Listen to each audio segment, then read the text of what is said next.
வெளிச்சத்தை காட்டுறேன் அப்படின்றாரு. இப்ப விசுவாசத்துல எங்க இருந்து வெளிச்சம் வரும்? இப்ப பகலில் யாருக்கா வெளிச்சம் தேவைப்படுதா? பகலில் யாருக்கா டார்ச் கொடுத்தா என்ன சொல்லுவீங்க? இவனை போல ஒரு முட்டாள் யாரும் கிடையாது சொல்லுவீங்களா, சொல்ல மாட்டீங்களா? இந்த பகல்லையும் ஒரு டார்ச்சை கையில கொடுத்து எடுத்துட்டு போய் சொல்ற இவனை மாதிரி கிறுக்க யாரும் கிடையாதா அப்படின்னு நீங்க யோசிக்கலாம். ஆமென். ஆனா ஆண்டவர் சொல்றாரு, நான் பகல்ல உனக்கு லைட் கொடுத்துருக்கேன் இல்லையா? 2 கண்ணும் 2 லைட். ஹல்லேலூயா.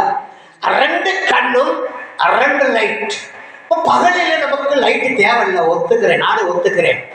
ஆனா அந்த பகல்ல நம்ம 2 கண்ணை இப்படி இழுக்கி அடைச்சிட்டான்னா தேவை லைட்டா? லைட் தேவை இல்லையா?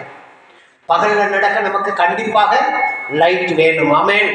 அந்த தேவனாகிய கர்த்தர் இந்த கண்ணு மூலியமா ஒளிய வைத்திருக்கிறார்.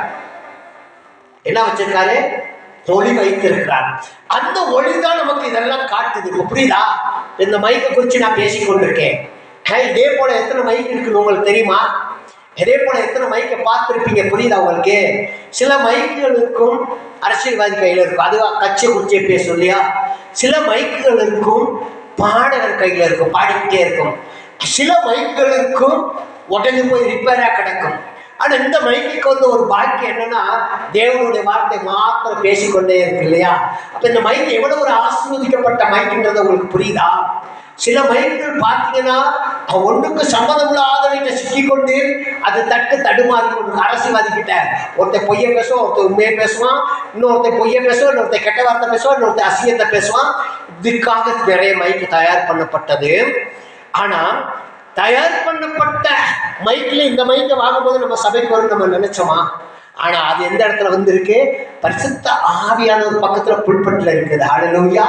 இதுதான் எடுத்து சொல்லுது. இப்ப உங்களுக்கு நல்லா புரியும் நினைக்கிறேன்.